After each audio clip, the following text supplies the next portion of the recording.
Hello, everybody. Welcome to the Total Basis podcast. I'm joined over here with Felipe and Malicio. It is March 31st, or otherwise known as the day Ron Swanson was the busiest man at Parks and Rec. Felipe's throwing a circle change over there. I don't know what's going on. But how are you doing today, Felipe? I just found this baseball not too long ago, and I figured it'd be a cool prop to showcase here as why not, right? It is a baseball show, and I have a baseball in my hand, and Yeah. I never mastered the grips on these things, so maybe you can teach me a few things, or someone out there can teach me a few things. I was a catcher. I wasn't much of a pitcher. Well, this is a four-seamer, right? Yeah. If you're out there, correct my blasphemy here. I didn't get a chance to play baseball when I was a kid, so that's my excuse. Yeah, we have a big show. We're waiting for Steve our buddy Steve to join us. He is my Mardi Gras Madness Fantasy Baseball League champion from last year. He's also a good friend of mine, and for lack of a better term, he's also my arch nemesis. So that's going to be a treat to see him talking with us as he shares his expertise there. But we also have, in the meantime, something else for you guys. That's right. It's another spreadsheet. Let me know if you can see that, Sean. There we go. It's popped up. Awesome. Yeah. Felipe, for the people that haven't joined us on the previous podcast, what is it we're doing here with these seemingly random teams? Right. So what we've been doing since February, right at the end of February, beginning of January.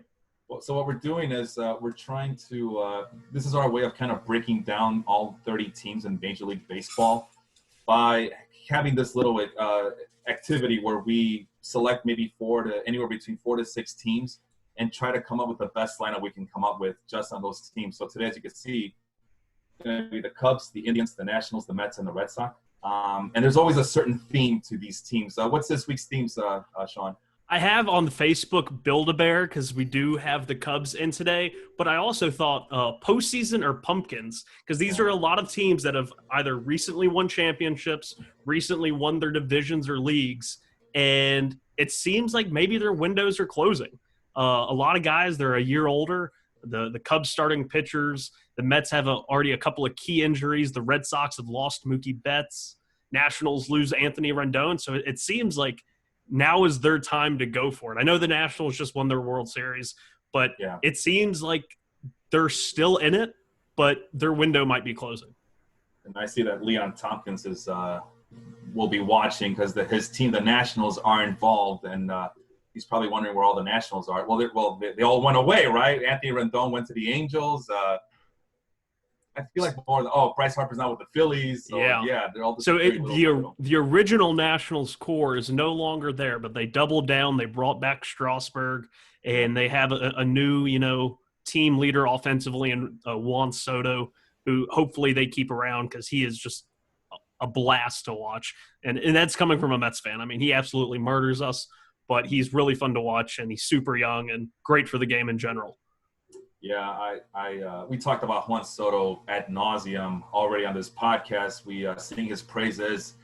He's in in our brand new spanking Fantrax League, the Baseball Life League, where I drafted him first overall, and Sean got mad and got on a hissy fit. So we talked about that already. Matthew Whelan is on board. Unfortunately, we're not talking about his Angels, but I believe we'll be talking about the Angels pretty soon, right? Angels, I think, are the next one up. Not to give away too much, but we have the up and ups coming on the next episode.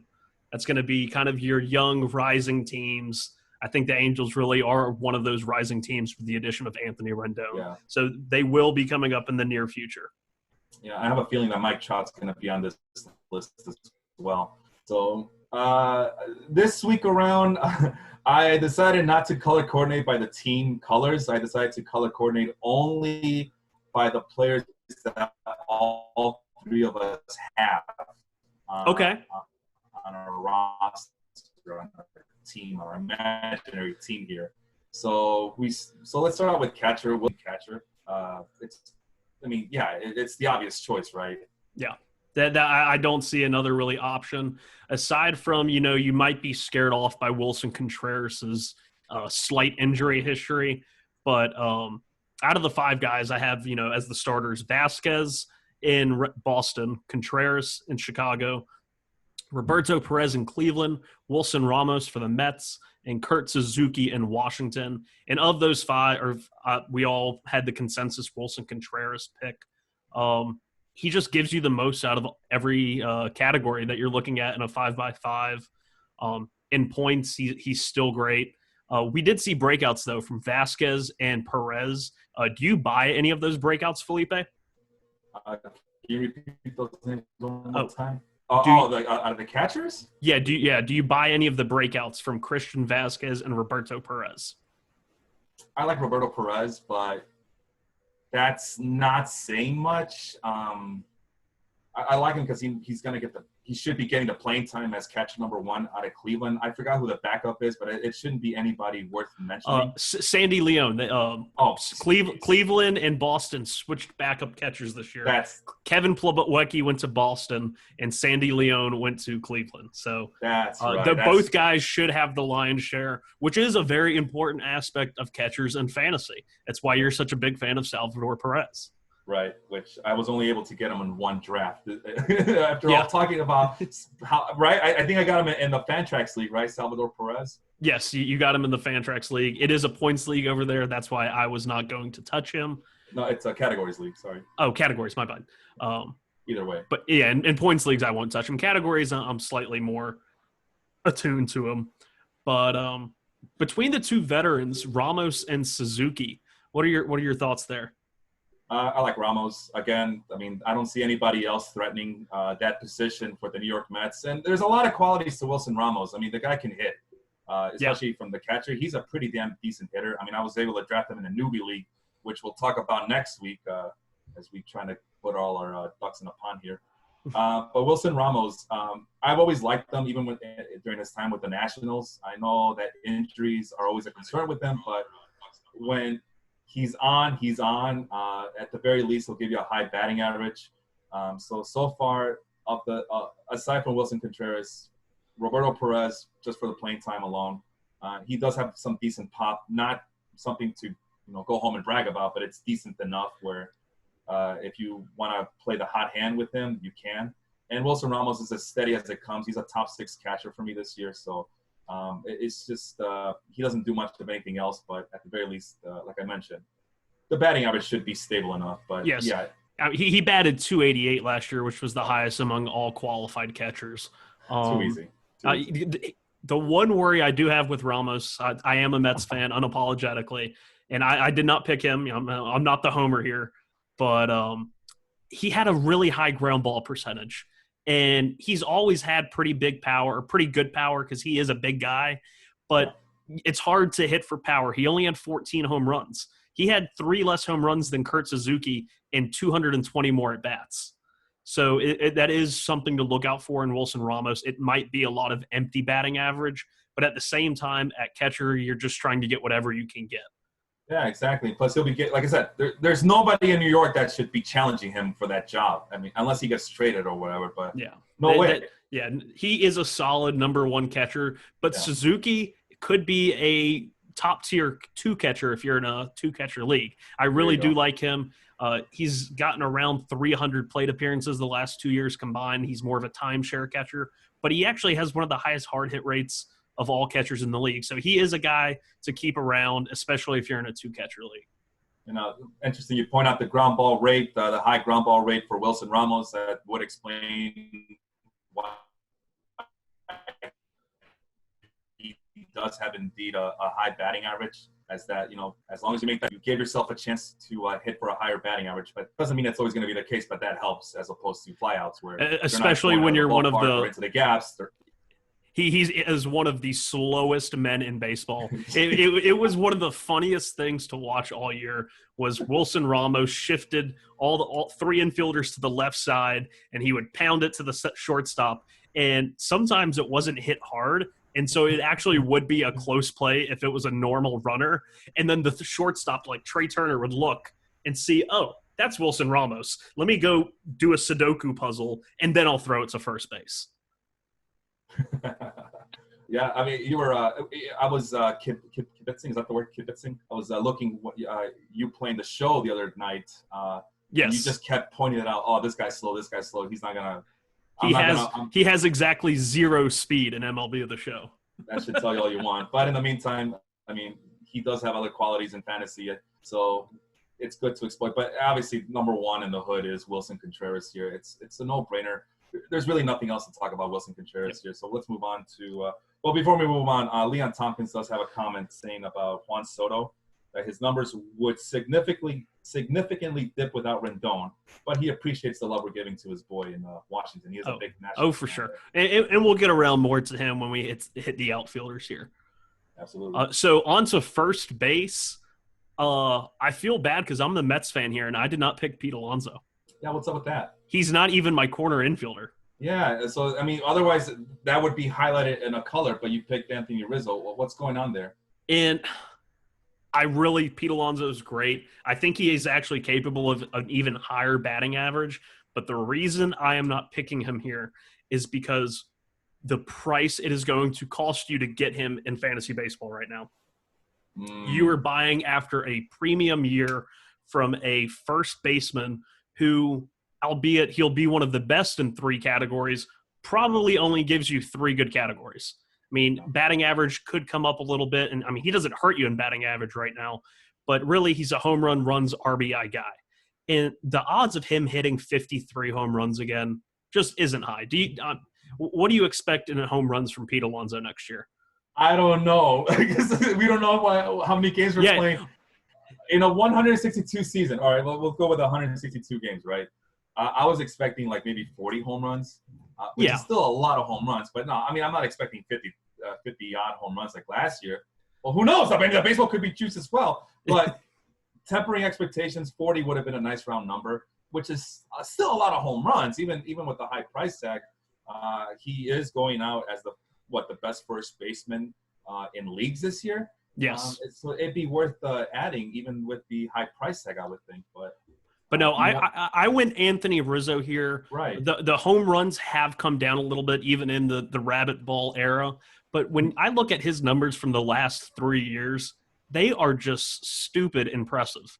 He has batted .282, .391 on base, with a .498 slugging, so just 2 points away from 500. He walks more than Pete Alonso and strikes out literally half the time. In a points league, that is like Carlos Santana levels, the 11.8% walk to 13% strikeouts. It just seems like a safer pick and a much better value than what you're going to have to pay to get Pete Alonso. Interesting. So at first base, speaking of Carlos Santana, he's also on this list. And I don't think he made any of our lineups. No, he did not. No. Which is a tragedy because in a points league, just like I said, Anthony Rizzo is great in points leagues. Even he's good in roto and categories, but even better in points. But Carlos Santana is like the points league aficionado. He walks more than he struck out the last 3 years. 256, 371, 462. But he didn't crack any of our lineups. I think this was one of the strongest positions that we've had to choose from so far in our Build-A-Bear lineups. Build-A-Bear. Yeah. Yeah. The previous we've done, the West Coast teams and the Orioles, basically. But usually most of them, they seemed like pretty clear-cut decisions.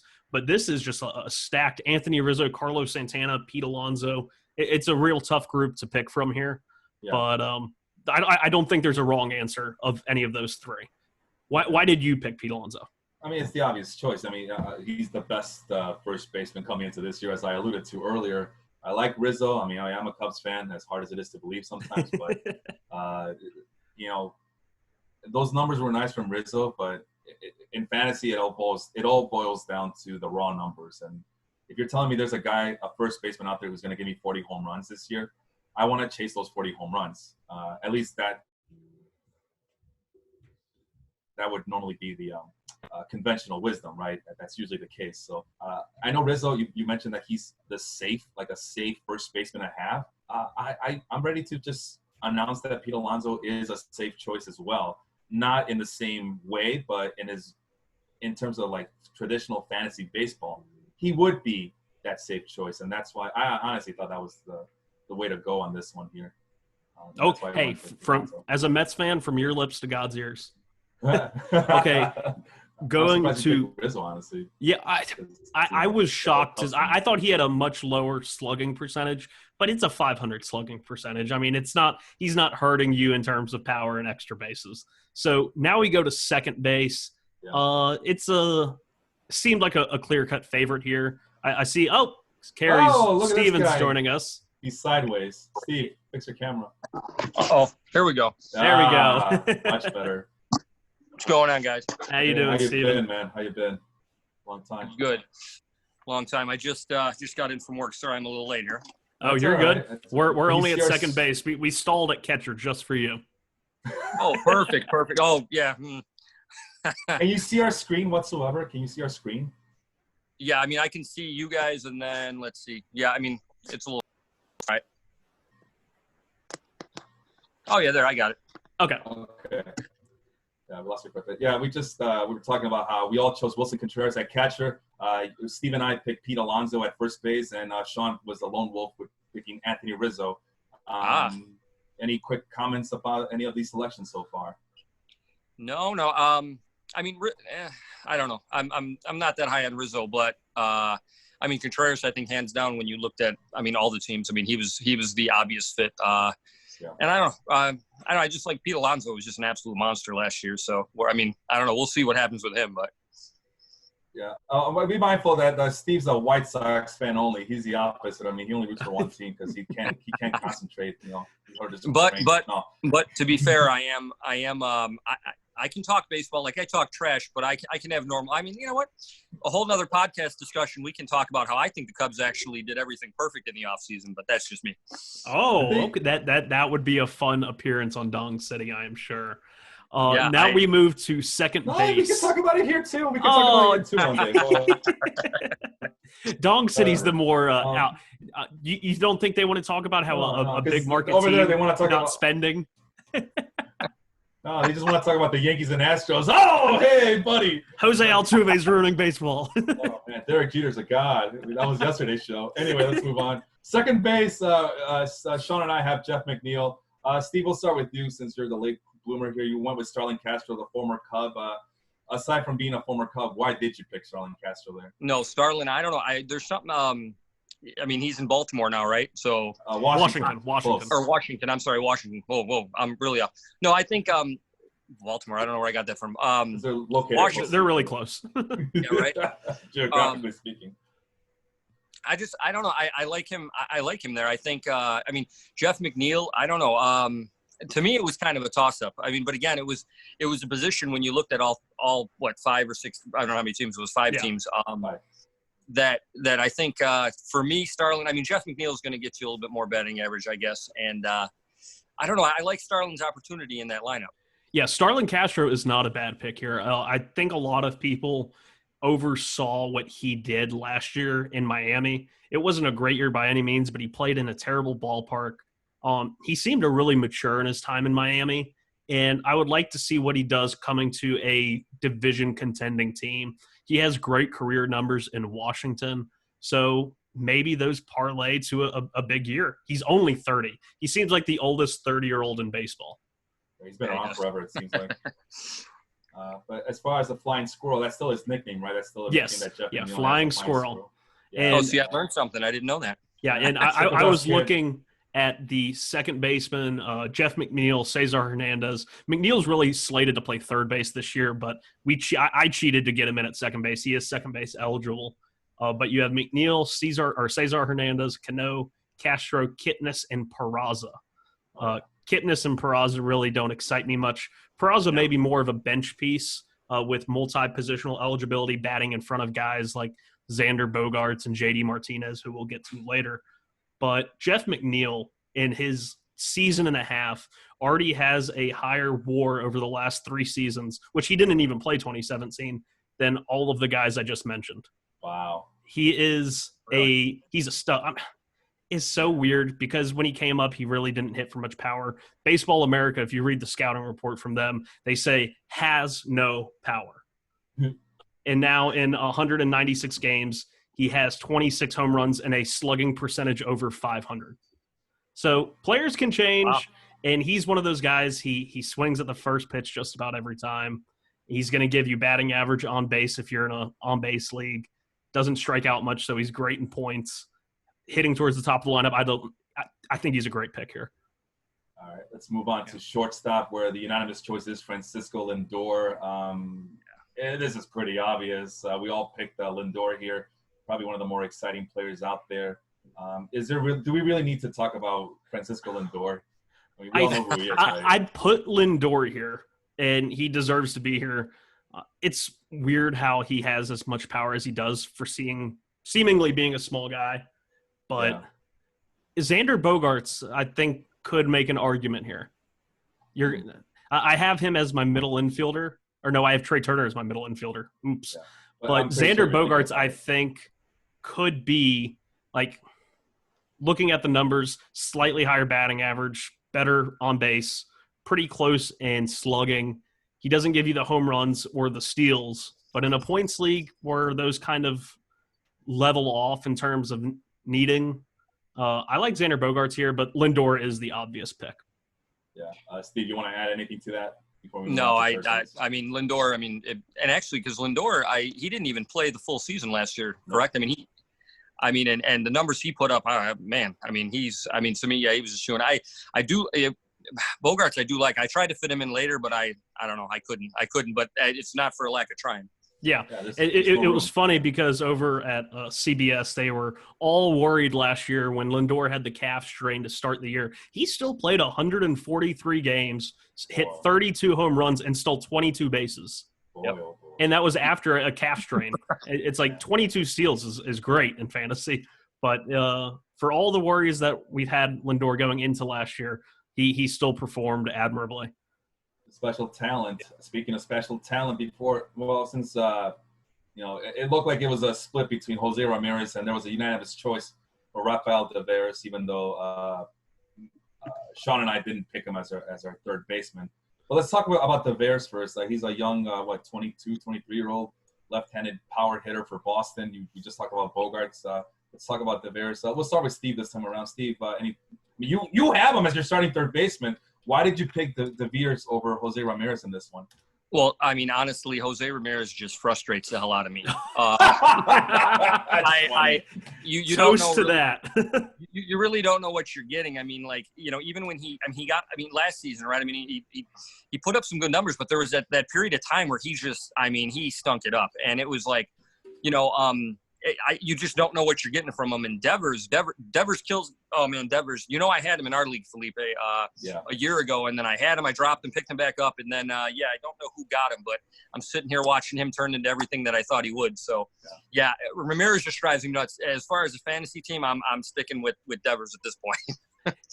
Yeah, I had Devers too for a little bit as well in that league in the Mardi Gras Madness, which we're going to talk about for a little bit in just a sec here.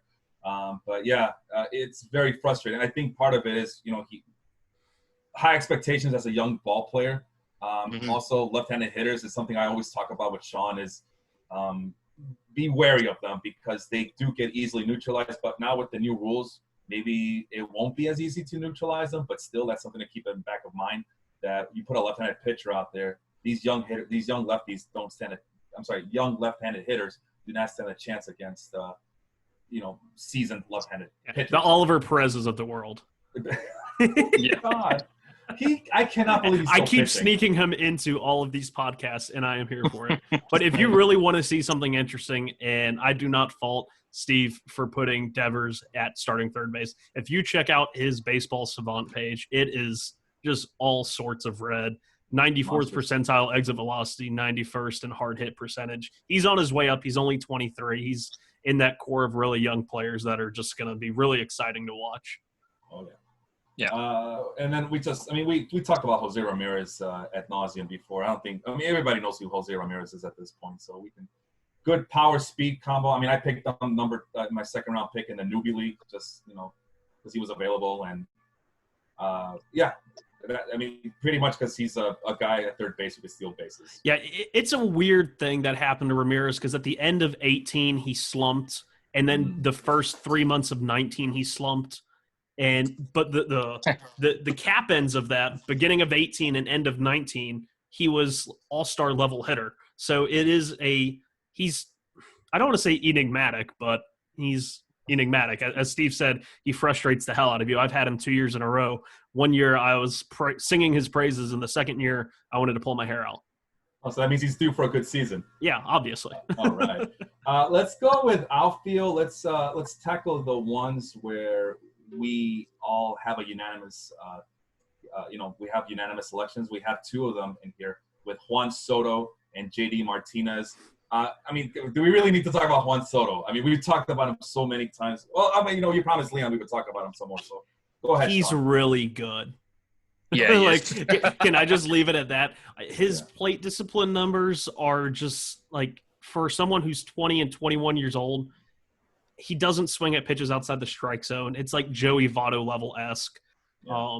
I'm a big fan of plate discipline. I think it's harder to develop plate discipline. It's much easier to have it and then develop everything around that.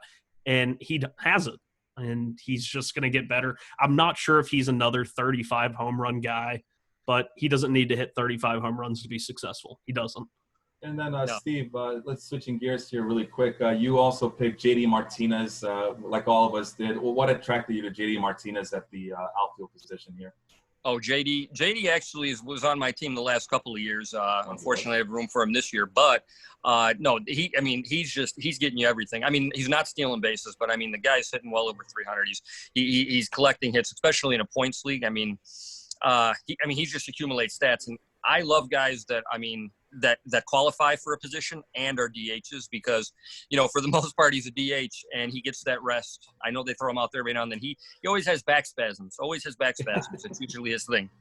But at least with the DHing, he stays out there more often than not. So, and he just puts up a ton of stats. Does he have outfield eligibility this year? That is the one thing I'm not sure about.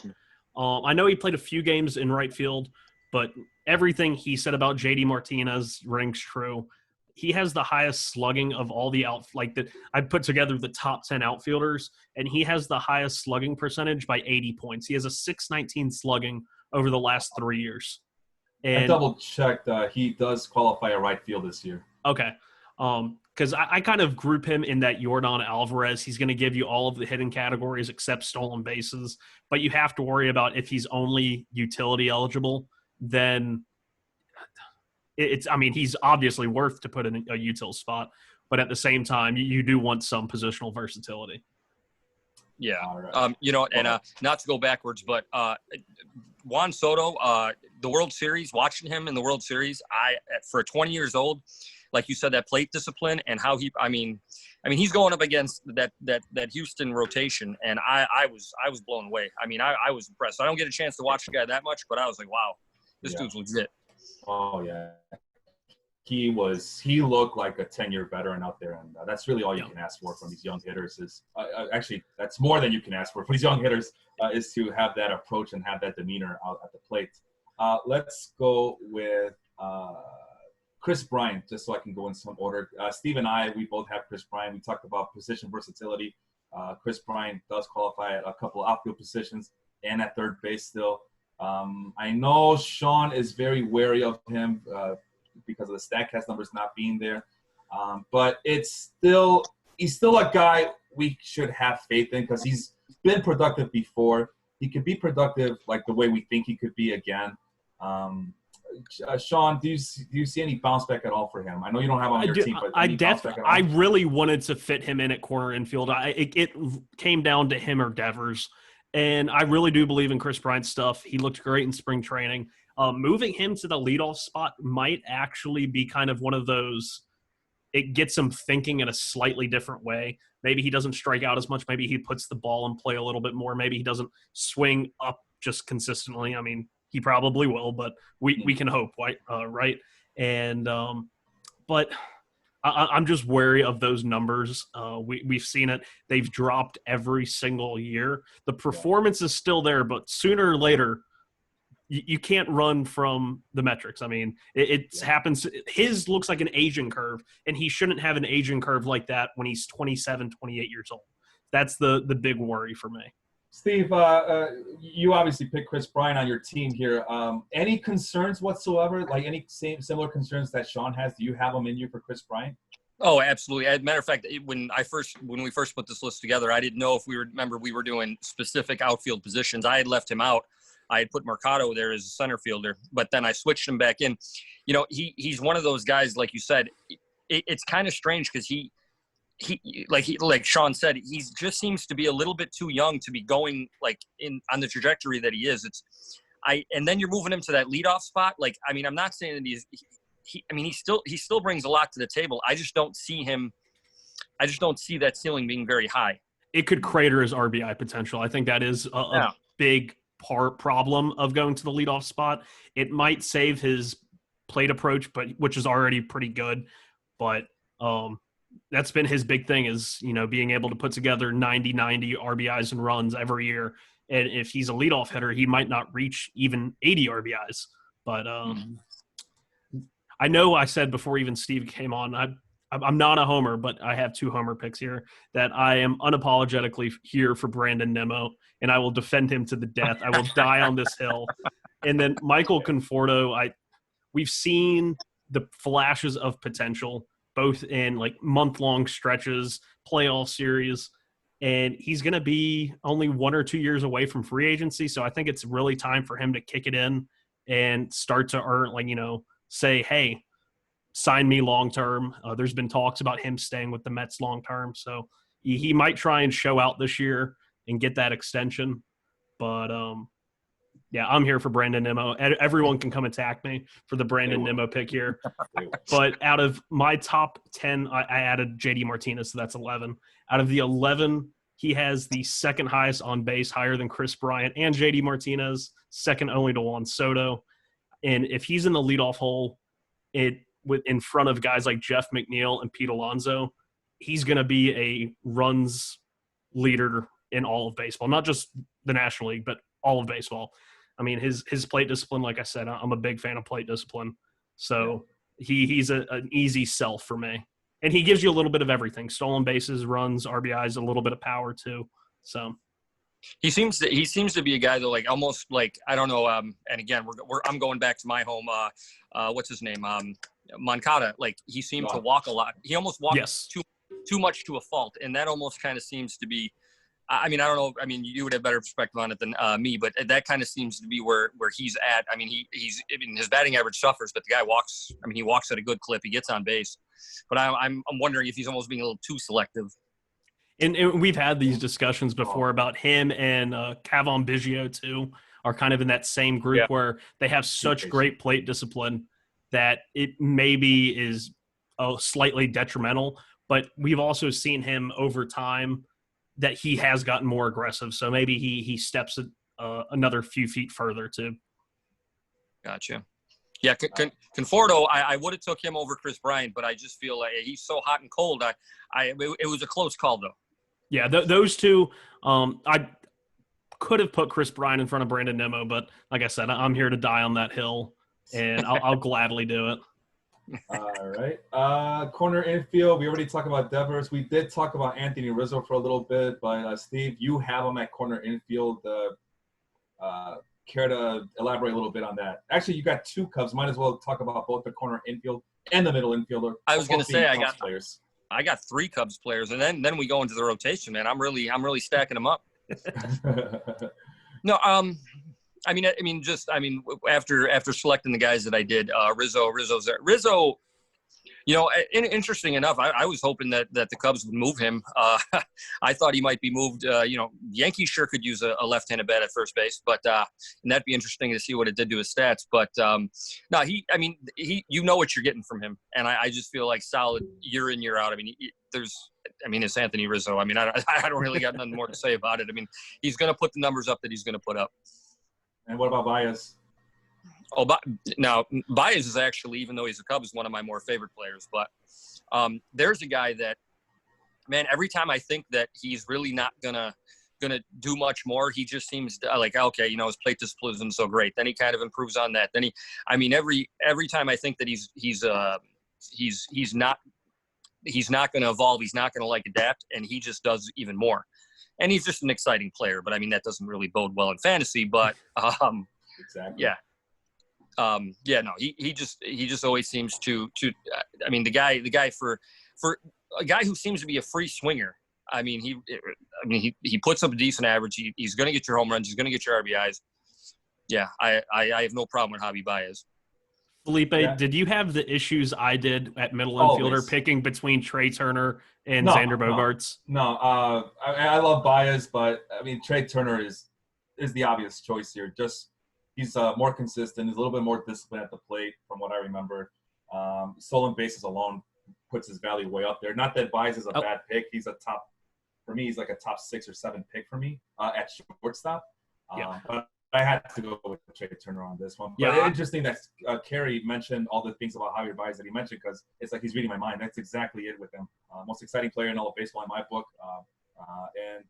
When you think he shouldn't be productive, he gets very productive. And I'm sorry, Sean, what were you going to say? I was saying that my issue was between Trey Turner and Xander Bogaerts.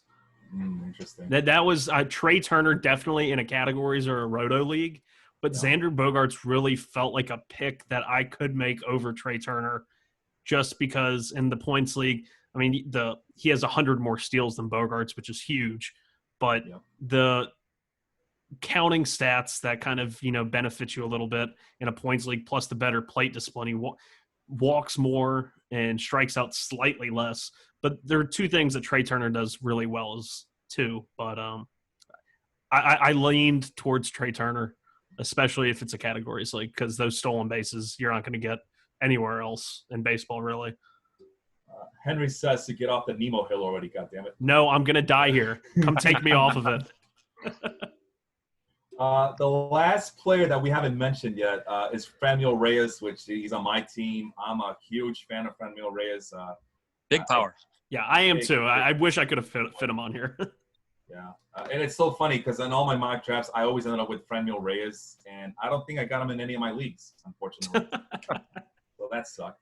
But now, who did you kind of like? Who were you tossing? Or was he a lock for you, or was it kind of like you were tossing him up between some other people? I don't remember it. Let me see if I have him in my other spreadsheet here. If I have any other guys. Oh, okay, still open. Kyle Schwarber, right? J.D. Davis. I'm pretty high on Kyle Schwarber this year too. I don't know. Let me make this a little bit bigger. There you go.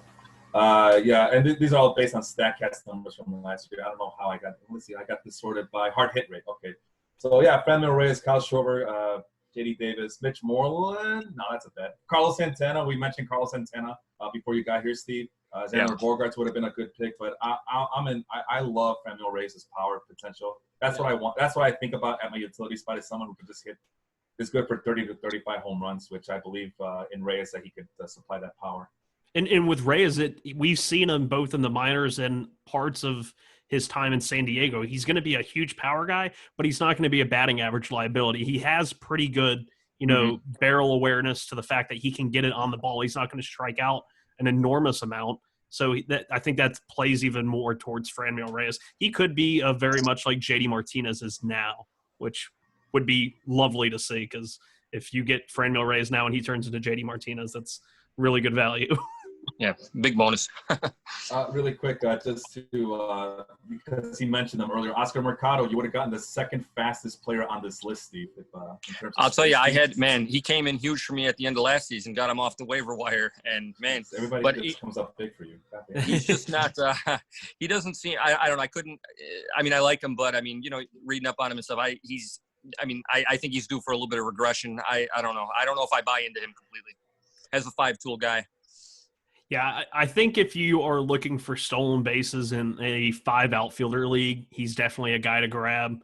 But in a format like this, it's just a 3 outfielder league with the guys he's going up against, I think he just falls short of the bar there. Yeah. And Victor Robles is another guy that I had in my top 10 or 11 guys that I think him and Mercado are those late rounds. Robles is going insanely early, it seems like, but they are those, speedy outfielders that are going to give you more stolen bases than anything.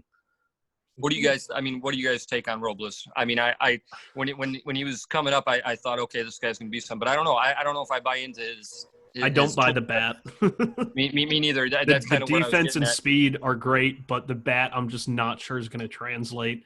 He All right, doesn't. let's keep in mind he's only 23 years old. You guys, I mean, you gotta give him a chance. Juan Soto's 22. Gleyber Torres is 22. Come on now. Age isn't an excuse. Torres. Get out of here. This guy. I was doing my best Joe Buck impersonation. Oh God. We need to work on it. You need to get rid of that southern accent before you can get to. Did you know that he's only 21 years old? Oh, that's man. I can still hear your Alabama. Sorry, dude, but that's a good try though. I'll give you credit.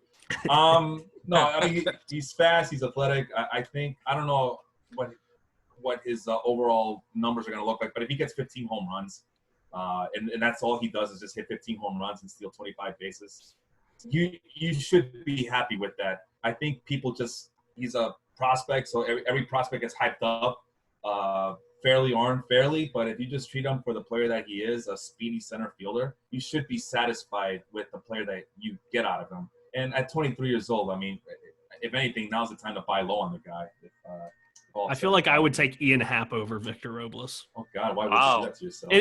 In a roto league, I think I would. Steve, would you take Ian Happ over Victor Robles? No. I mean, he's a Cub. No, I'm kidding. He's I'll tell you what. That was so fast too. I'll tell you, no, I'm taking Victor Robles over him, but I just don't like where Victor Robles is going in drafts, and I'm not coming near him. I mean, where he's going at, I should say. Yeah, that's another issue with him. I feel like he was going late in all of my drafts, honestly. I feel like he was going very late. People just kind of forgot about him. And every comment was the same. Oh, my God, Victor Robles is still available. Oh, geez. And I think, I believe that term is called a post-hype sleeper. Yeah, I think it's like everyone agrees that Robles is going a little bit too early according to like consensus ADPs. And so like the drafts that we're in, it's like he falls and he falls. And it's like you're waiting for someone to reach out there and just, I finally got him. Mm-hmm. Before we move on to pitching, let's talk about Steven a little bit. I mean, we've got him in here because he is a defending champ of the Mardi Gras Madness League. And just wanted to get his thoughts on this upcoming season as the defending champ. Second season in the league, Steve? Go ahead. No, I think it's the third or fourth. I don't know. I ended up taking over the team and then had to make a lot of moves to get it where I needed it to be, but made it here. But it's a very competitive league. I love it. I've been able to build with the 5 keepers and the 2 minor leaguers. I've been able to build a nice young core, so I'm pretty happy about that. Who were your 5 keepers and your 2 minor leaguers coming into this 2020 season? Can I guess? Yeah, here, go ahead. Let him guess. Acuna, Yep. Bellinger, Yep. Rendon, Yep. and let me see his pitchers. I think he kept one. I'm going to guess he kept 1 pitcher. I kept 2. I'll make it easy. Oh, he kept 2 pitchers, so I got 1 hitter wrong.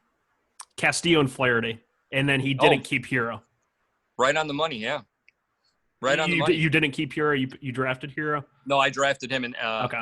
Yeah, I drafted him, but I had JD Martinez, and I had him the last couple years. I wanted to hold on to him, but I'm like, you know what? I'm going to try. I'm going to hold on to 2 pitchers here, and unfortunately, JD got drafted before I could get back to him. But I'm pretty comfortable where I'm at. I was actually shocked at you guys went over the draft. I was shocked at some of the picks. I was like, okay, hey, listen, you want to help me out? All right. Yeah, well, I mean, they were helping you by giving you draft picks and then helping you by making the dumb draft picks that they made. So. Yeah, Soler. I love Soler. That's a great replacement for JD. Yeah, who else? Polanco. You know what? I didn't realize the stats he was putting up until like the end of last year. I looked at him. I'm like, oh wow, this guy's putting up some numbers. So I don't know. I don't know if he's gonna stay at that clip, but I mean, who knows? him and Eduardo Escobar, I always confuse, and I always, like, the last 3 years have put up solid seasons, and no one talks about them. Eddie Rosario, too. Yeah, Eddie Rosario. Oh, God. Stop confusing me. It's the same player, honestly. Has anyone seen Jorge Polanco, Eduardo Escobar, and Eddie Rosario in the same room? I don't think so. That's hilarious because I swear I confuse this. I confuse them the same. It's the twins, man. All they do is just they build up the same player out of their farm system, honestly. Go ahead, Steve. Oh, no, I was just going to say, and so going into the draft, too, pitching-wise, for the minor leaguers, I got Luzardo, who, if we ever play baseball, I believe is going to crack the starting rotation with Oakland. So I felt like I already had a one-up. It was almost like having a sixth keeper because, you know, I have now another pitcher going who should be pretty solid, at least from what he's shown. And then I'm waiting on the great Wander Franco to come up, but that's probably a year or two off. How long ago did you get Franco and Adams to your minor league slot? Not last year, the year before. At the end of the year before, I was looking around and I picked them up. I knew it was going to be a while, but I think it'll be worth the wait from what they're saying. Yeah, I think he ends the season at AAA this year. I worked for the Rays in the Rays minor league system, and I'm mad because I was living in Montgomery where he's going to start off the season this year if and when it starts. And I'm so mad that I moved, and now I went from being paid to go to games to not being able to see them at all. This has been brutal. Even in our league, we were talking about postponing the draft, and I was like, no, please don't. We just give me some baseball. Give me some baseball. I was pushing for a slow draft, and that's one thing I kind of wasn't paying attention to the chatter. As the slow draft that Sean and I did this past early March, late February, spoiled me. The chatter went too fast. I couldn't keep up with it because I was so focused on making sure I got the players that I wanted. Was anything interesting said in that chat, Steve? Were you paying attention to the chat? No, you know what? It was actually very quiet. And for the first year, It didn't take like 8 hours because people were making mistakes, stopped, go back. This draft went so seamless. It was crazy. I couldn't believe how fast we were done.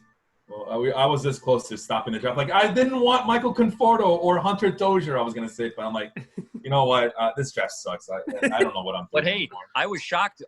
We were going through it. And I had sent something out. Maybe I forget what round it was, but I looked up and I looked at your team because I have to pay attention to what you're doing. And I was like, you were dude. You had like your whole roster. You had one hitter and like 8 pitchers. At one point, it was ridiculous. I was like, wow, you went pitching heavy.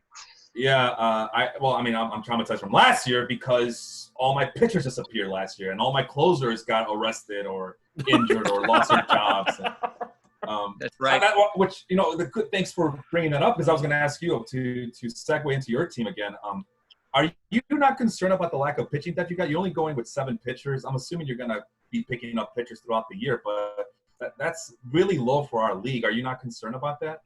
No, you know what? Honestly, a lot of times, and in some of my other leagues too, I tend not to, you know, and if you notice, I don't worry about the closers either. I like playing, like, so I'll find somebody on there that's probably not living up to too much, or maybe even a hitter, and I really like rotating guys out based on matchups. I love spot starting guys for weeks on different matchups, and it works pretty well for me. I mean, when it goes bad, it goes bad, but. But you were going to give up last year. You were giving up last year. Because I was right on the cusp of being knocked out, and I said, "Listen, if I don't win this, you know, these are the guys on the block," and it just so happened to tilt my way. And you know what? Even in the playoffs, so I'm not going to lie, I got lucky because did I play you? That was when your closer went down. No, I don't remember you. I don't think I played you. Something happened, and then one of the other guys I played, they just had a terrible break where it's one guy he got his start pushed back out of the week. Yeah. His closer was shut down. So I mean a little bit of luck played into it, but Primo always says our buddy Primo, who's a Phillies fan, he's in this league. He's been in this league from the very beginning. He'll tell you it's all about luck at the end. I mean, not Andrew Luck, but just luck. Captain Andrew Luck. One of the best Twitter pages out there. Shout out. But yeah, in a points league, you talked about, you know, playing matchups. In a points league, there is, especially looking at the guys that get 2 starts. Compared to a categories league where you're worried about a guy having one great start and then just bombing and ruining your ratios.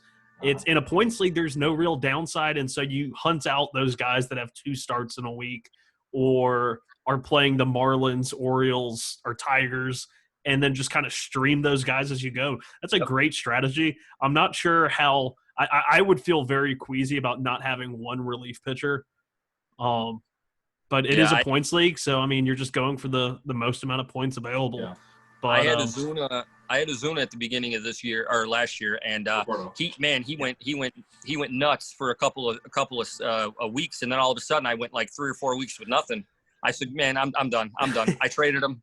2 years in a row, I've had Ozuna. He's the guy like when Hader went off the board the last 2 years, and then it was Hader, Diaz, and Oakland guy, Trinan in 2018. And then this year was Hader, Hendricks, and Yates. And once I saw those 3 guys go, I said, oh, yep, time to get Roberto Ozuna, and that would be my next pick. And I just get him in every single draft once those 3 guys go, and I've never been disappointed. Yeah. Steve, another question for you. You were talking about you like to stream pitchers. Does that also include getting as many 2-start pitchers as possible? I mean, how often do you utilize the 2-start pitcher strategy that is very popular in this league? I try to use it a lot, but I'm also not going to just if the matchups aren't right. Like I'm not just putting guys out there to put guys out there. I'll take a guy that's got 1 start in a nice matchup against the Tigers versus a guy who's going up against I don't know, the Yankees and the Cubs. You know what I mean? It does play a part, but I just because he's got 2 starts, I'm not rolling with him over a guy that's got 1 in a good matchup. Follow up, another question for you. Why the 2 catchers? You got both Yasmani Grandal and Tom Murphy. What's the logic behind that? You know what? I like Murphy, and he was just sitting there. And honestly, I was looking at the board at the time. I forget what round I got him in, and I was like, yeah, you know what? Because Yasmani, I mean, catchers, I mean, he should, for the most part, stay healthy when you consider that he should be rotating out of first base DH with the White Sox. But if anything were to happen, catchers are kind of at a premium. So Murphy should be starting now, and I like his power. I mean, I think he would fill in nicely if needed. And Sean, that's the guy we were talking about. That's the guy that you like. Crazy hard hit numbers. Yes. I will be wary of him because last year he was in that platoon kind of timeshare with Omar Narvaez. And one thing Murphy's always done is crush left-handed pitching from the minors up. And so it worked out perfectly. Narvaez as the lefty would hit right-handers, and then Murphy would sub in. And so his numbers are kind of boosted because he faced predominantly left-handed pitching. It'll be interesting to see how he adjusts to a full load and having to face both sides. But, the power is legit. It's just he really struggles against same-handed pitching. Yeah. Interesting. Let's see here. Well, I mean, other than that, I mean, this is a pretty solid lineup. I love this team. It's a really good built team. I know that's hard for you to say. I mean, well, shit. When everybody's giving you like all these goddamn picks, I mean, yeah, you better take advantage of them, and you did. I'm more mad at my league for just giving you all these players apparently. So. Well, I didn't have a 1st-round pick. I traded that last year. I had one. I think I had 1 2nd-round pick, but then I had like 3 3rd-round picks, a 4th.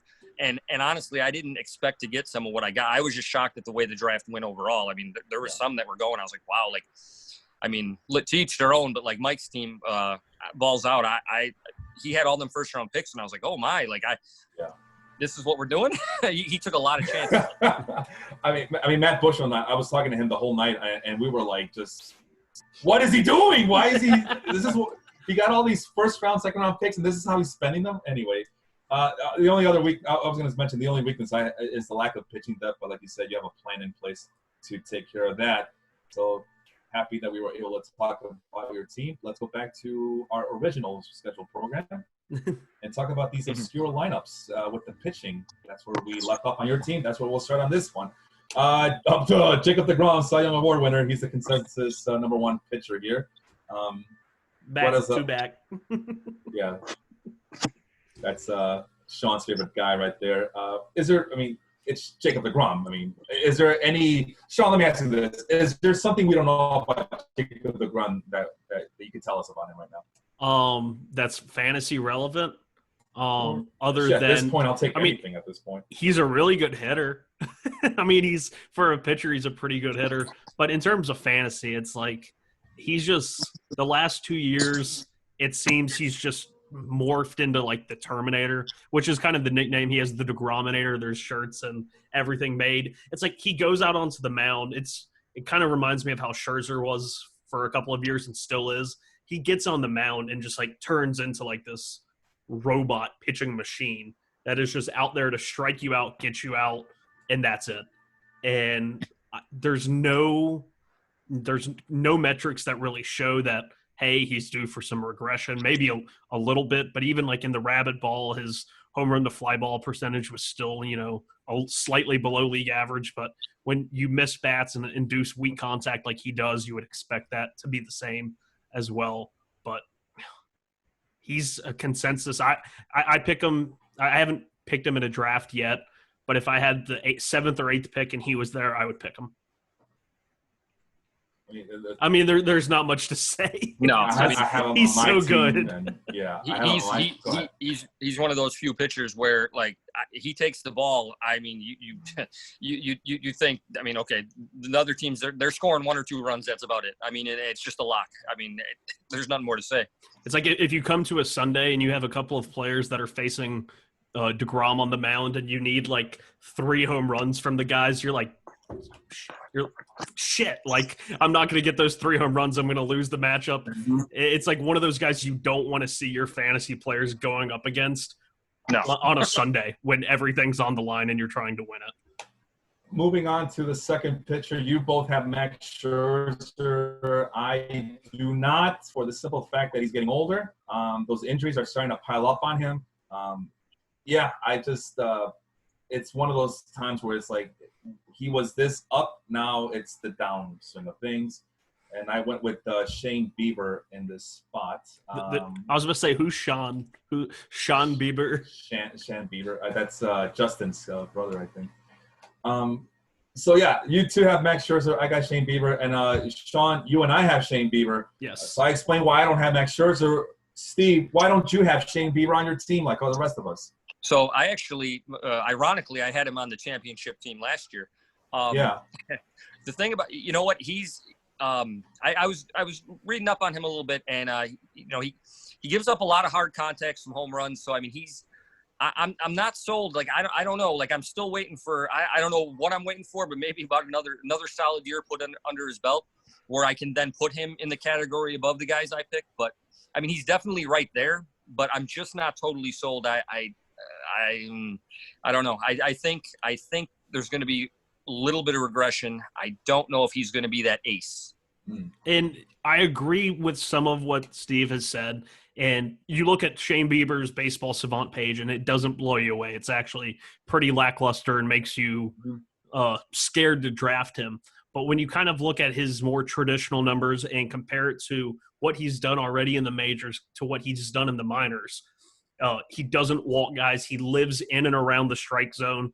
And when you take that into context and put it to his, the advanced like batted ball metrics, a pitcher that stays in the zone more is going to get hit harder.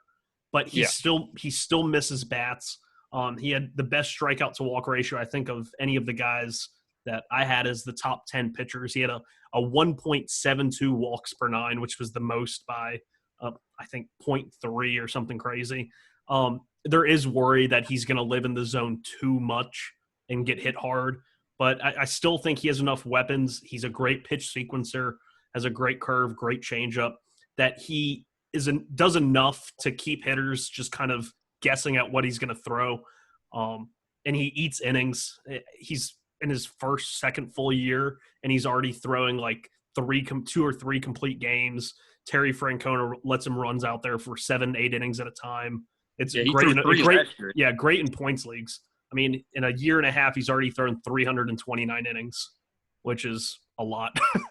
he actually strikes out more people than I realized, because, like you said, his stuff doesn't jump off the screen. But yeah, his strikeouts are a little bit higher than I had actually realized. Yeah, it has a higher K per 9 than Patrick Corbin, and the same K per 9 as fellow teammate Mike Clevenger, 10.31.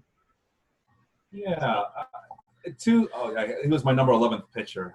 I remember now. So just outside the top 10. What was I going to say? To Steve's point, I understand the awareness of him because of all the things that he mentioned. But remember, this guy was not supposed to be this good. He was just supposed to be a mid-rotation starter. He was kind of like a meh. When you read a scouting report of Baseball America, he's just a nice pitcher, but not this good of a pitcher. So I can see why Steve might hesitate with that. But if he's gonna be that pitcher that is going to be nearly ace-like, I have no choice but to go with it at this point. That's my logic. He's very much a results over process pitcher. And if you like you said, when he came up through the minors, scouts really weren't crazy about him, but he was putting up like these outrageous numbers, like his walk numbers in the minors in 2017 and 2018, 0.83 per 9, 0.29 per 9 walks. I mean, he doesn't walk guys. Yeah. And I think that if you're not shooting yourself in the foot and putting base runners on, that when you do run into the occasional gopher ball, it's not going to hurt as much as if you were walking guys left and right. So I think that's the redeeming factor of Shane Bieber. Moving on to you, Darvish. Great second half, kind of a redemption story. I don't know. Is there anything let's start with Steve this time. Anything you want to add to you, Darvish, that we don't know about him already? No, I mean, I think you I don't know. I actually think this guy is going to wind up I think he's on the verge of a really good year. I thought he actually pitched way better than I anticipated he would. Mentally, I mean, obviously the mental problem that we had, maybe he's over that now that he realizes that when he was with the Dodgers, the Astros were banging garbage cans. I don't know. Hey, this is Dong City. We don't talk about that here. But no, I think I don't know. I mean, from how he pitched last year, I don't know. I honestly, I'm operating more on gut here. My gut, I just feel like the guy's going to have a really nice year. And I feel like, you know what, the division, I mean, Cincinnati got better. St. Louis is about the same. Milwaukee didn't get much better. The Pirates are the Pirates. He's going to have some favorable matchups too. Yeah. I was going to say, as I'm kind of fiddling around with my spreadsheets here. That's Henry's. I believe that's Henry Maldonado, our fearless leader over at Baseball Life. That, and also a member of Dong City.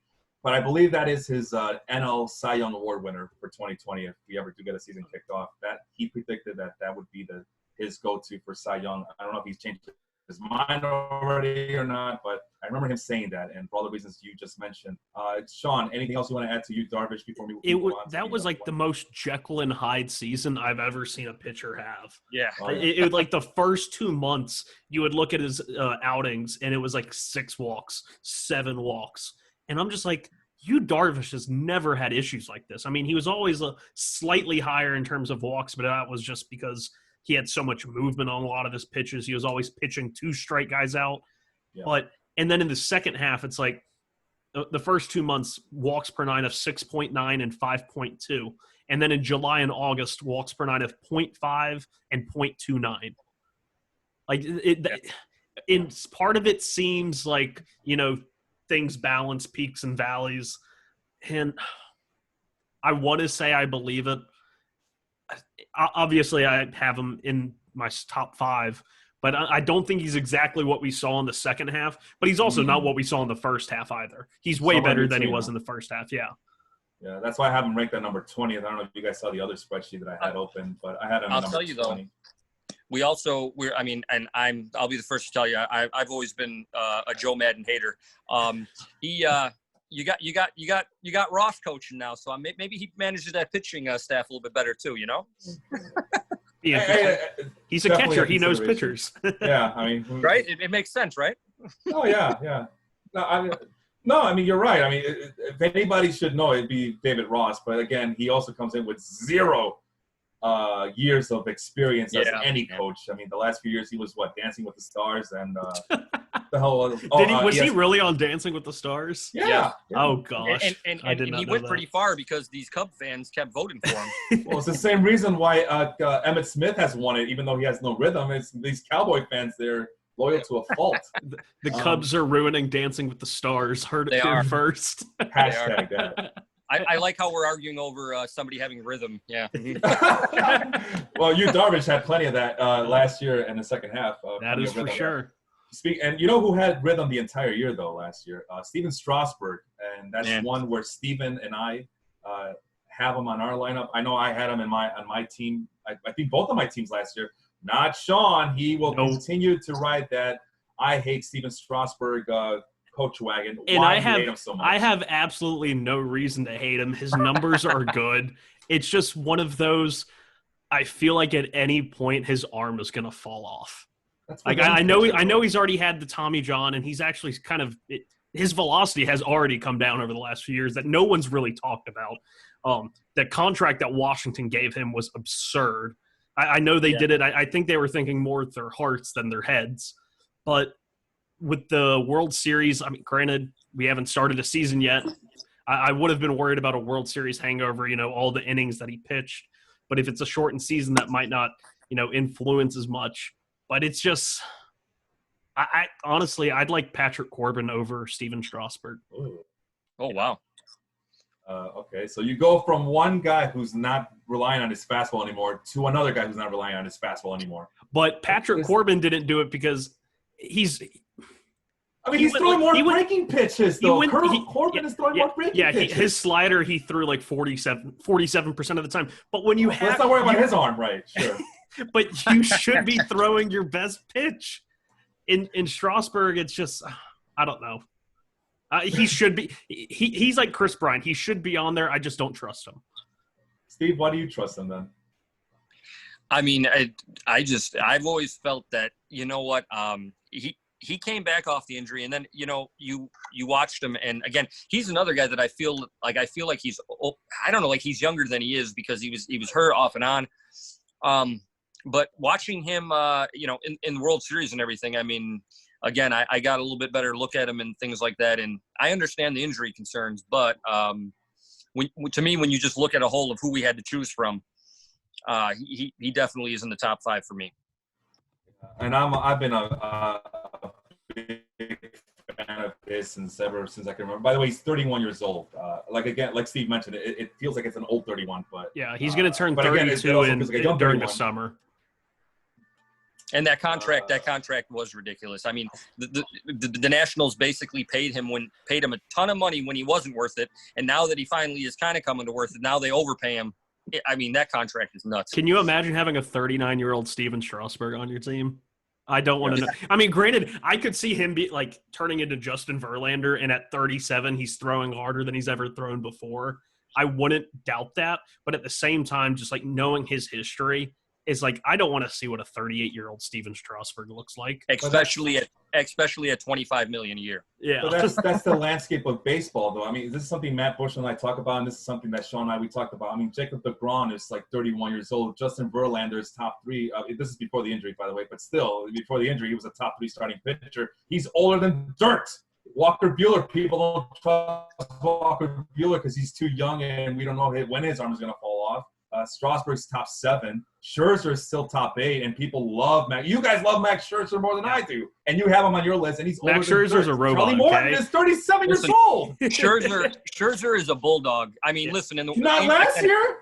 I keep going back to the World Series. I know, but listen, that dude in that last game, it was like, look, I ain't got nothing in the tank. I got nothing to offer. I'm just going to keep throwing fastballs, and if you hit him, you hit him. And he just attacked, and somehow he survived. I mean, he still threw 170 innings. Okay, well, Strasburg won the MVP without laboring as much as Scherzer did. I mean, that's all I'm saying. I mean, you guys are talking about Strasburg being over the hill. He's only 31 years old, and it's worth it because guess what? Here's a secret nobody wants to talk about. Nobody in baseball is developing starting pitchers like they should. Everybody's going through Tommy John surgery. Everybody's getting hurt. Look at this list. It's all old farts. And then there's this Shane Bieber motherfucker who he shouldn't even be a top 11 pitcher, but somehow he makes it because he's so damn good at command. Noah Syndergaard got Tommy John surgery. So, I mean, all this talk about, Strasburg, he's an old 31, but he's a young 31. And it's a ridiculous contract. The reason he got paid, the same reason that Garrett Cole got paid, nobody's developing starting pitching. So you go with the sure thing, which is Steven Strasburg. A sure thing. I mean, Max Scherzer's a sure thing. Oh, yeah. Me too. You can't deny the numbers from last year and the last couple of years. I mean, look at his 3-year averages, and Strasburg's there with anybody. He's near damn elite. I mean, he's a top 10 pitcher. You cannot deny that he's a top 10 pitcher this year. Steven Strasburg is. Right here. No, I wouldn't argue that. Yeah. That's all I'm saying. Anyway, let's move on. I mean, for God's sake, Clayton Kershaw, number 14. People have more faith in Clayton Kershaw than they do at Steven Strasburg. Come on, you guys. I know. I would pick Strasburg over Kershaw. I won't go that far. We have diplomacy here. we have. We can all agree. Rotation. I think, speaking of being acquiescent with each other, Mike Clevenger, to round out this top 5, I think he'd be higher on this list if it wasn't for that knee injury. But let's face it, as soon as he comes back, he should just shoot all the way to the top. I love Mike Clevenger. I mean, Sean, I talked to you about this for the Mardi Gras League. Steve, and I tell you, I was talking to Sean about it, and there's a really good chance that this balls out guy is not going to get Mike Clevenger. And when he doesn't get Clevenger, I'm getting Clevenger. And that's exactly how it happened. He was super excited to get him. Clevenger was on my team last year, and I couldn't pull the trigger to keep him after that injury. And so, but I'll tell you what, last year he had that injury. What was it? Was his back or something? The guy was out for it seemed like forever. It was then he his comes back, yeah. Yeah, he comes back and was just ridiculous. Yeah, there's another guy who just kind of went from being an obscure nobody to, and I don't know how much you want to give credit to Trevor Bauer or whatever, or if maybe he always had it and he just needed a little bit more season in the majors, but he just kind of turned things around the last year or so, where he has become one of the more dependable starting pitchers in all of Major League Baseball. Sean, go ahead. Oh, I was just saying that, Mike Clevenger is kind of that Cleveland rotation is solid. And the one guy that didn't make my list that I probably could have put in front of a James Karinchak or Workman is Carlos Carrasco. He's going to have both starting pitching and relief pitching eligibility this year, I believe. Him and Eduardo Rodriguez are two guys that are in this group of guys that we're not going to talk about just because of how strong starting pitching was with these teams. But Eduardo Rodriguez really kind of had a breakout in the second half last year. ERA under 3, pretty good ratios, started throwing more two-seamers, kind of zagging when everyone's zigging. And he experienced more success. He was pitching to contact more. And in that same vein, he was kind of like Marcus Stroman, another guy that, of course, all of these guys that we listed are going to be some of the first pitchers off the board. But Stroman, Rodriguez, Carrasco, those are still guys you can target that are still being successful. Stroman's not going to get you the strikeouts. The other two guys will. But in terms of ratios, he's still going to protect them pretty well. Let's quickly get through this because I didn't realize we were already over the 1 hour mark. Let's try to get this done in the next 5 or 10 minutes or so. What we're going to do is I'm just going to go round up my relief corps with Edwin Diaz, Brad Hand, James Karinchak. Is that how you say his name? Karinchak. I've heard Karinchak and Karinchak. I'm not really sure which one's right. Karinchak and Tanner Rainey. Edwin Diaz, he's just, even at his worst, he still should be the best reliever on this list. Brad Hand, because he has the opportunity to close out for the time being. But that's why I got Karinchak too, right, as my backup. Yep. And Tanner Rainey, I think when it's all said and done, I think Sean Doolittle is going to just be relegated to the late inning assassin. And who's the other guy? Daniel Hudson. He's going to get hurt, and it'll be Tanner Rainey time. Steve, let's go with you really quick. Why don't you round out your relief pitcher in lightning round style here? Yeah, Edwin Diaz, obviously. I mean, the guy, his stuff is electric. Brad Hand, Cleveland. I think he'll hold on to that role. And like you said, the opportunity's there. Plus, with their starting pitching, I just feel like games should be close, hopefully. Doolittle, I did not like that pick at all, but looking at everybody else, I said nobody's really got any pedigree that's proven, so we're going to stick with Doolittle. And Kimbrel, I mean, I know why you didn't pick Kimbrel because you burned the hell out of the Cubs last year, but I kind of feel like, I don't know, I mean, it was on a short season. I'm really thinking the guy bounces back this year. I have to imagine he bounces back. I just don't see him being as awful as he was. And then, Sean, quick, speaking of bounce back, I want you to focus on Edwin Diaz right now. Do you have faith in him bouncing back and becoming the Edwin Diaz we all loved in Seattle? You might not get the Edwin Diaz you got in Seattle, but you're sure, what the hell? You're sure as hell not going to get the Edwin Diaz you saw last year for the Mets. In all of baseball, there were only 2 guys that had a better K per 9 than Edwin Diaz, and that was Josh Hader and Matt Barnes, who could have been picked by us, but we overlooked him. He has some walk issues. But it's like Edwin Diaz, he had a 5.59 ERA, but an xFIP of 3.07. Interesting. Over 2.5 run difference. It's just he didn't walk more guys. The strikeouts were still there. They're actually better than they were 2 years ago. It's just he had a scary high home run to fly ball percentage, almost 27%. So nearly a third of the balls that went in the air were home runs, just gone. Wow. And there has been talk of, kind of it's more of a psychological thing, but I don't think it's psychological that 27% of your fly balls exit the ballpark. That just seems like terrible luck. Like, and for how good of his stuff is. He did miss over the middle more, which lends some credence to, why he gave up the home runs. But when you whiff bats like he can, he had a 377 BABIP. Like, that doesn't make sense. None of what happened to him last year made sense, aside from the fact that it just fell apart. And he just looked defeated and downtrodden. To cut you off, sorry to cut you off. No, you're good. There was a report that the Mets kind of messed with his mechanics, and whatever deception he had in Seattle was not encouraged in New York. Is there any truth to that? I hadn't heard anything about, like the windup or deception. I do know that when Dave Island was let go as the pitching coach, Phil Regan took over, and they worked on his slider grip a little bit more because he said he was having issues with the slider much as Noah Syndergaard was in terms of kind of like leaving it over the middle. It wasn't finishing off, breaking out of the zone.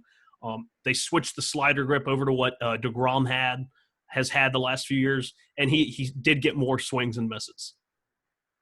Let's move over to Craig Kimbrell. I mean, Steve alluded to why I didn't pick him, but he's up there in age. It didn't look pretty last year. I mean, that's part of it as well, but I just, I still was a top 10 relief pitcher just because of opportunity. I just don't really want to spend that capital on Craig Kimbrell. Do you want to spend that kind of capital on Craig Kimbrell, Sean? I mean, I'm going to here because it's a division contending team, and he is a Hall of Fame level closer, and I don't think he just disappears and goes out like that. But there is still definitely some worry. The velocity is fading. He's aging. I mean, he's been a lot of years and pitches and saves on that arm. So it could be one of those guys that just, he falls apart. But at the same time, I kind of have faith that he's going to bounce back. And the no spring training thing, I know factored into it probably as well. So I'm counting on a bounce back from him too.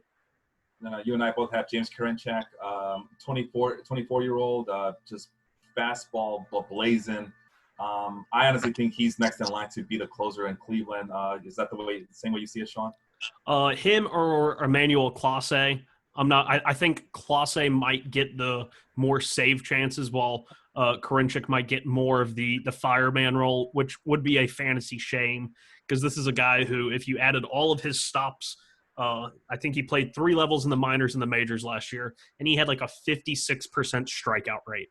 It's crazy. He has a fastball. The fastball is like 95, 96, but pretty good spin rate on it. But the curveball is like, it's silly. I watched him on minor league baseball TV last year, and like seeing him go up against some of these minor leaguers just wasn't fair. Like he would throw a curveball that would bounce 2 feet in front of the plate, and they're swinging from their shoes at it. And he's really fun to watch. He's Steve, really. I just want to ask him before I forget, Sean. Sorry about that, Steve. No, you're good. With all these, we're talking about these Indian pitchers. I'm suddenly not feeling too good about the White Sox chances this year. What do you think? Oh, no. We'll be fine. Actually, we'll be fine. Oh my God. No, I look at that. I mean, I look at our division and I'm like, well, honestly, the Indians are going to be there. Yeah, I don't know. I actually, the more we talk here and the more we've talked about the Indians, yeah, they look a little bit like they're going to be tough. I don't know. I mean, really, honestly, I don't think there's going to be any question that the White Sox are going to hit. I think it actually comes more down to their pitching, but because they're going to hit. I have no doubt about that. Okay, let me ask you this, Steve. With all that we just shared today, we still got the Twins and a future episode. Do you still think the White Sox are going to be able to win this? I mean, first of all, do you have the White Sox winning the division like everybody else or no? No, I have them fallen just short. I actually, I don't know. I mean, I know I'm probably in the minority, but I just don't feel like I feel like the Twins pitching is not that great. I think that they overperformed last year. I know they're going to hit, but I like because of the pitching. The Indians, I think, are actually going to hang around a lot better than most people think, and I think they're going to take the division, and it's going to be a battle between the White Sox and the Twins. That's kind of how I see it. So what, wild card at least for the White Sox? I'm going to say they'll be close. They'll be close. I'm not ready. Yes or no? Yes or no? I can't say yes or no. Yes, you can. Gun to your head. Yes or no? Just Go because, full Jack Bauer. I mean, really, you only have we have that starting pitching worries me. I don't know where it's gonna go. I don't know if guys are gonna step up. The actually shortened season might help us because Kopech comes back, Rodon hopefully, maybe we can bank on that. But I'm just not sold on the starting pitching yet. All right, so it sounds like the White Sox are not making the playoffs, according to Steve. All right, we got. Wow. Speaking of White Sox, we'll go to the Red Sox. I mean, you don't sound so sure. No. Most White Sox fans I talk to, it's a foregone conclusion that this is it. See, but that's why we can have baseball conversations. I'm a realist. Yeah.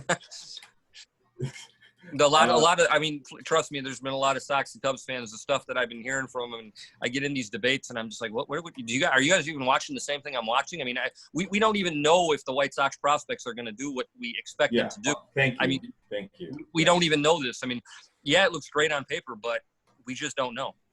That's an argument that I have a lot. As people do assume that it's linear. I once mentioned it offhand, and this is before they signed. Who was it before they signed? This is after the Yasmani Grandal signature. This is before they signed any pitcher. So this is before Dallas Keuchel and Gio Gonzalez, where I kind of made an offhand remark. Oh, they'll be, if they win 83 wins, you should be happy. And oh my God, it was like the worst thing I could have said about the White Sox. So, and okay, now that they got Keuchel, how many wins? 86. Oh my God, you're so horrible. You're a horrible White Sox fan. Well, look how many Sox fans were like. And they're obviously passive White Sox. Oh, look, we got Keuchel, we got an ace. Like, what are you talking about? What are you talking about?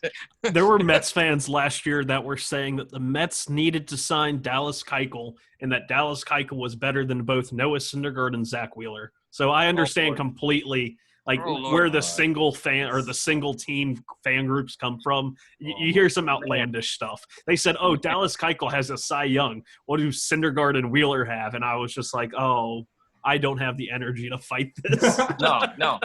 Yeah, I mean, Keuchel's he's going to be a great 3 for us, and an awesome 3. Awesome 3. And I actually love the signing, but I also understand what it is. Yeah, I mean, he's there for veteran leadership. He's there for, all the stuff that that you have to go out and spend money on, unfortunately, whether people want to admit to it or not. This is why you spend the big money on these older pitchers who have, like, nothing. I mean, Keuchel, say what you will about Steven Strasburg. Keuchel has no velocity whatsoever. Nope. But what he makes up for it in guile and craft. I'd like to know what his velocity. I mean, what the guy's probably only throwing 85. I don't even know what he tops out at. It's about 88-ish. Well, Sean, go ahead. You can take that over. Yeah, it's the sinker slider. He's really kind of ditched the changeup. The changeup used to be a really good plus pitch for him, but he's gone to more of a slider. The changeup's still there, but the sinker I think averages like 87. Like when he was with the Braves, like he was topping out at like 88, 89. Like that was a good start, a live arm Dallas Keuchel. So we go from one colored Sox to the other. We'll finish up with the Red Sox here. Brandon Workman, that's your last guy. And before you start, I just want to make sure I have this thing open. No, that's the wrong sheet. Okay, the sheet's open. I have the Red Sox as the 29th best 29 out of 30 teams closer situation in Major League Baseball this year with both Brandon Workman and Matt Barnes. Steve, you'll remember I had Matt Barnes early last year. Never again. It's a whole Barnes and Brazier burned so many people. Oh, I had that guy too, Ryan Brazier, right? Yeah, they burned so many people last year. Listen, if you didn't draft him, I was looking at him. I remember looking at him, and you wound up with him. So thank you. Who? Brandon Workman? No, Barnes. Or Matt Barnes? No, I didn't get him. I was avoiding the Red Sox. I mean, look at this, 29 out of 30. I'm avoiding that, bro. No. I'll tell you who got him, though. But go ahead, Sean, take over. Why did you pick Brandon Workman, the 29th worst closer in Major League Baseball? Go ahead. He was one of those guys that out of the fray of Workman, or not Workman, but you guys have confused me now. Barnes and Brazier, I mean, it was like a foregone conclusion. One of them was going to win the closer's role. And Barnes was still getting strikeouts, but he was putting like 6 walks per 9, like guys out there. He couldn't keep guys off the bases. Brazier ended up in the minors for a couple of weeks. Like it was a mess. And then in the second half, this guy that really no one's ever heard of, he's been in and out of the Red Sox bullpen, Brandon Workman, comes up with a pitch change. He went from throwing his curveball about the same as his fastball, and then he throws his curveball 50% of the time, or 48%. And he has the best barrel percentage of any pitcher in baseball. Wow. A 0.7% barrel percentage. And if you go by barrels per plate appearance, he had the best one by over 1%. He had a 0.3. The next nearest guy was Mark Melancon at 1.4. Huh. I mean, it was just like otherworldly. And the fastball, it's not like some elite level spin rate. It doesn't have elite velocity. The curve doesn't have a crazy good spin rate. He has a little bit of a weird motion, and it's more of a tumbling curveball than like the sharp break. And so I think it messes with hitters, and it's still the Red Sox. I still think they're going to be competitive. And right now he has the role. I don't see Brazier or Barnes really taking it from him soon. So if and when there's a season, I think he's the clear-cut closer on a competing team. I'm going to take that. By the way, the commissioner, Robert Edmondson, he got Brandon Workman in our league, Stephen. Got you.